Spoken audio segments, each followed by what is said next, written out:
Hai Zep Friends, sebagai manusia kita pasti punya masa produktif dan ketika masa produktif kita berkurang, tandanya kita perlu mempersiapkan diri untuk pensiun. Saya yakin setelah berjuang mencari cuan bertahun-tahun, Zep Friends pasti ingin berleha-leha untuk menikmati hasilnya kan?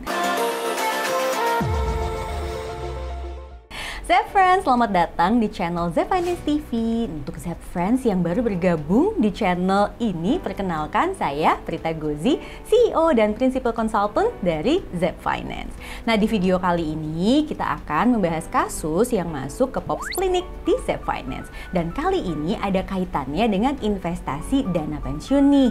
Yuk kita dengerin dulu seperti apa ya kasusnya. Hai Zep Finance, aku Sarah, 31 tahun, domisili Yogyakarta. Bisa dibilang aku ini masuk milenial awal nih ya. Sekarang bekerja sebagai pegawai negeri sipil di salah satu kementerian pusat. Take home pay-ku per bulan 7.250.000. Pengeluaran per bulan 4 juta, ada cicilan 2.135.000. Jadi kalau di total aku ngeluarin 6.135.000 per bulannya. Di sini, free cash flow aku ada 1.115.000 per bulannya. Aku juga punya 2 tabungan. Ada tabungan biasa besarnya 96 juta, dan untuk tabungan dana darurat, aku punya 184 juta. Jadi, kalau di total, aku punya 280 juta. Aku juga investasi di beberapa produk. Ada logam mulia 60 gram, reksadana 26 juta, saham 20 juta, ada SBN juga 15 juta, sama tanah yang ditanami pohon jati 120 juta. Untuk aset konsumsi, aku punya handphone senilai 9 juta, laptop 12 juta, jam tangan 4 juta, totalnya ada 25 juta. Kalau dari sini, kira-kira keuanganku sudah sehat belum ya? Sama masih bingung nih, untuk investasi dana pensiun, sebaiknya di mana ya? Zep Friends, kalau dari cerita Mbak Sarah ini nih bisa kita lihat kalau dia sudah aware banget soal investasi. That's very good.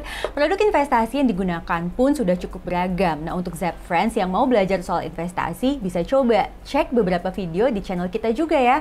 Atau bisa juga mampir dong ke social media dan juga website Zep Finance. Kembali lagi ke Mbak Sarah nih Zep Friends. Dari data yang Mbak Sarah sebutkan tadi, kita cek dulu yuk. Rasio likuiditas, rasio menabung maupun rasio utangnya. Nah, Mbak Sarah ini tiga rasionya sehat kok. Jadi bisa berlega hati ya Mbak Sarah.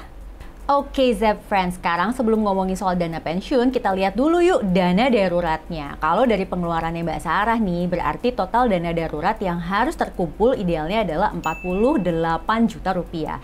Dan di sini Mbak Sarah tuh punya dana darurat yang jumlahnya udah berlebih karena dana darurat yang ada di tabungan sebesar 184 juta. Dengan begitu, dana darurat berlebih yang ada saat ini sebaiknya dipindahkan ke instrumen yang lain yang menyesuaikan dengan tujuan yang ingin dicapai. Oke, sebelum menentukan instrumennya, Mbak Sarah maupun Zep Friends perlu menentukan biaya hidup di masa pensiun, sehingga bisa dilakukan perhitungan dana pensiun yang kita butuhkan. Gini nih, anggap aja Mbak Sarah ingin memiliki taraf biaya hidup seperti sekarang ini. Namun mungkin sudah menikah, artinya dia butuh 6 hingga 7 juta rupiah per bulan, atau bisa kita anggap 8 juta deh per bulannya. Lalu kita akan hitung maju dengan kalkulator dana pensiun, tentunya di website Zep Finance. Jika menggunakan asumsi tingkat inflasi 8% per tahun, lalu mempertimbangkan usia pensiun 55 tahun, maka nantinya kebutuhan dana pensiun menjadi 12 miliar rupiah. Dan apabila salah menggunakan instrumen keuangan dengan potensi imbal hasil 10% per tahun, maka inilah angka yang dibutuhkan. Untuk saat ini, free cash flow setiap bulan dikejar untuk mencapai target dana pensiun. Begitu pula untuk aset yang sudah ada, seperti kebun jati. Adapun aset lainnya seperti emas, SBN retail, dan reksadana mungkin diperlukan untuk kebutuhan tujuan keuangan keluarga kelak, seperti dana pendidikan anak dan lain-lain. Instrumen investasi untuk membentuk portofolio aset keuangan dana pensiun bisa menggunakan reksadana saham atau saham secara langsung. Nanti saat mendekati masa pensiun, kita bisa menggunakan metode basket of retirement income atau keranjang pensiun untuk mempermudah pengelolaan keuangan di masa pensiun nanti. Nah, supaya Mbak Sarah maupun Zap Friends bisa memahami perhitungan kebutuhan dana pensiun dan berapa investasi yang perlu dipersiapkan, bisa baca-baca deh buku Pension Ready, Pension Happy. Terakhir, Mbak Sarah bisa mengoptimalkan aset investasi yang sudah dia miliki saat ini untuk tercapainya tujuan dana pensiun, seperti memindahkan kelebihan dana yang ada di tabungan dana darurat ke saham-saham berfundamental baik yang rajin membagikan dividen, sehingga dia bisa dapat pendapatan pasif. Nah, sebagai reminder untuk Zap Friends yang lain juga, sebisa mungkin kamu sudah mulai ya mengumpulkan dana pensiun sejak sekarang. Dan yang paling penting, jangan membanding-bandingkan deh jumlah dana pensiun kamu dengan teman-teman yang lain juga ya Zap Friends. Ingat, kebutuhan dan gaya hidup kita belum tentu sama. Jadi sebaiknya kita fokus aja ke kebutuhan dan gaya hidup yang kamu ingin jalankan selama pensiun nanti. Coba deh taruh dana pensiunnya dalam berbagai instrumen investasi. Nggak disarankan untuk menyiapkan semua dana pensiun dalam bentuk non-liquid. Instrumen apa aja sih yang bisa digunakan itu akan tergantung dengan tujuan dan jangka waktunya. Nah, Zap Friends, nggak ada salahnya loh untuk juga punya bisnis. Sebisa mungkin kita bangun passive income atau kalau mau pakai cara lainnya juga boleh. Oh ya Zap Friends, pensiun itu bukan berarti kita tuh nggak boleh kerja loh. Tapi pada saat kita sudah memasuki masa pensiun, bisa banget kalau mau kembali berkarir atau bekerja. Nah, masa pensiun ini bisa kamu manfaatkan juga untuk melakukan hal-hal yang dulu atau semasa kamu sibuk bekerja nggak bisa kamu lakukan. Ceritanya finding your passion lah.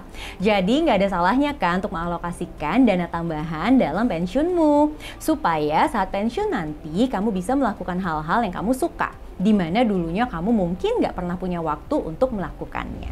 Zap Friends, mempersiapkan dana pensiun itu perlu, dan kalau bisa selain dana pensiun, Zap Friends juga mengalokasikannya ke aset-aset yang bisa menjadi passive income saat pensiun nanti.